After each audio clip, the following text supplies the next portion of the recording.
नमस्कार। लीला चिटनी से भारतीय फिल्म उद्योग में एक भारतीय अभिनेत्री थी जो 1930 के दशक से 1960 तक सक्रिय थी। अपने शुरुआती वर्षों में उन्होंने एक रोमांटिक लीड के रूप में अभिनय किया, लेकिन उन्हें उनकी बाद की भूमिकाओं के लिए सबसे ज़्यादा याद किया जाता है, जो प्रमुख किरदारों के लिए गुणी और ईमानदार वाकई भूमिका निभाते हैं। लीला चिटनी का जन्म एक मराठी परिवार में हुआ था, धारवाड़ कर्नाटक में। उनके पिता अंग्रेजी साहित्य के प्रोफेसर थे। बीए की डिग्री के साथ वो अपनी शिक्षित फिल्म अभिनेत्रियों में से एक थी। लीला चिटनी के शुरुआती चरण के काम में कॉमेडी शामिल थी। उसना नवरा 1934 और अपने फिल्म समूह उद्यम संसार के साथ लीला ने अपने 4 बच्चों का समर्थन करने के लिए अभिनय करना शुरू कर दिया। उसने एक अतिरिक्त के रूप में शुरुआत की और स्टंट फिल्मों में चली गई। 1937 में जेंटलमैन डाकू में चिटनिस ने प्रमुख पुरुष प्रधान पहिने एक पुलिस बदमाश की भूमिका निभाई और टाइम्स ऑफ इंडिया में महाराष्ट्र की पहली स्नातक सोसाइटी महिला के रूप में प्रसारित किया गया। तब तक वह सिल्वर स्क्रीन प्ले अभिनेत्री के रूप में अपनी पहली बड़ी पहचान बना चुकी थी। चिटनिस बॉम्बे टॉकीज में प्रमुख महिला बनने से पहले प्रभात पिक्चर्स, पुणे और रंजीत मूवी में काम किया। कंगन फिल्म की सफलता के साथ लीला ने बॉम्बे टॉकीज की आकर्षक प्रमुख महिला देविका रानी की जगह ली। लीला ने देविका रानी की प्रमुख अभिनेता अशोक कुमार के साथ आजाद 1940, बंधन 1940 और झूला 1941 जैसी बॉक्स ऑफिस हिट फिल्मों की एक श्रृंखला के लिए विशेष रूप से अच्छा साथी बनाया, जो मोटे तौर पर सामाजिक मुद्दों से निपटते हैं। अशोक कुमार उनकी अभिनय क्षमताओं से इतने प्रभावित हुए कि उन्होंने उनसे अपनी आंखों से बोलना सीखा। 1941 में चिटनिस ने अपनी लोकप्रियता और ग्लैमर की ऊंचाई पर लोकप्रिय लक्स साबुन ब्रांड का समर्थन करने वाली पहली भारतीय फिल्म स्टार बनकर एक तरह का इतिहास बनाया।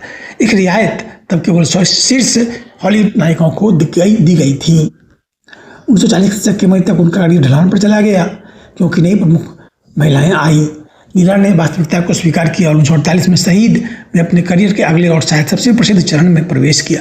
नायक की पीड़ित बीमार मां के रूप में डाली गई, उसने इस भूमिका को पूर्णता के साथ निभाया। 22 वर्षों तक चिटनिस ने दिलीप कुमार सहित बाद के प्रमुख पुरुषों की मां की भूमिका निभाई, जो अक्सर एक बीमार मां या कठिनाई से गुजरने वाली मां की भूमिका निभाती हैं और अपनी संतान को पालने के लिए संघर्ष करती हैं। वास्तव में उन्होंने हिंदी फिल्म माँ का मूल रूप बनाया, जिसे बाद की अभिनेत्रियों ने जारी रखा।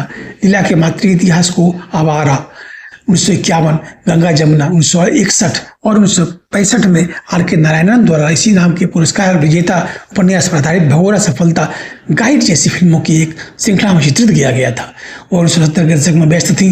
लेकिन 1985 में दिल तुझको दिया में अंतिम पर्दा कॉल लेने से पहले उन्होंने अपनी उपस्थिति में कटौती की। इसके बाद वो 1980 के दशक के अंत में अपने बच्चों से जुड़ने के लिए संयुक्त राज्य अमेरिका चली गई। 94 वर्ष की आयु में नर्सिंग होम में डेनबरी, कनेक्टिकट में उनका निधन हो गया। लीला ने फिल्म निर्माण में भी कुछ समय के लिए काम किया। किसी से ना कहना 1942 का निर्माण किया और आज की बात 1955 का निर्देशन किया। उन्होंने समरसेट मौघम की सेक्रेट फ्लेम के एक मंच रूपांतरण को भी लिखा और निर्देशित किया और 1981 में अपनी आत्मकथा चंदेरी दुनियत प्रकाशित की। लीला चिटनिस 15 या 16 वर्ष की आयु में उन्होंने अपने समुदाय के एक सज्जन डॉक्टर गजानन यशवंत चिटनिस से शादी की, जो उनसे कुछ बड़े थे। उनके माता पिता द्वारा सामान्यतः भारतीय तरीके से आयोजित एक मैच में डॉक्टर चिटनिस एक योग चिकित्सक थे। दंपत्ति के जल्दी से 4 बच्चे थे, सभी लड़के। उन्होंने ब्रिटेन से स्वतंत्रता के लिए भारत के संघर्ष का समर्थन किया और एक बार अपने घर में एक प्रसिद्ध मार्क्सवादी स्वतंत्रता सेना M.N. रॉय को शरण देकर गिरफ्तारी का जोखिम उठाया। अपने पति को तलाक देने के बाद लीला चिटनिस ने अभिनय की ओर रुख करने से पहले स्कूल चिकित्सक के रूप में काम किया। लीला चिटनिस के 4 बेटे मानवेंद्र, विजय कुमार, अजित कुमार और राज थे। वो अपनी मृत्यु तक संयुक्त राज्य अमेरिका के कनेक्टिकट में अपने सबसे बड़े बेटे के साथ रहती थी। तब उनके 3 पोते पोतियां थीं। Thank you.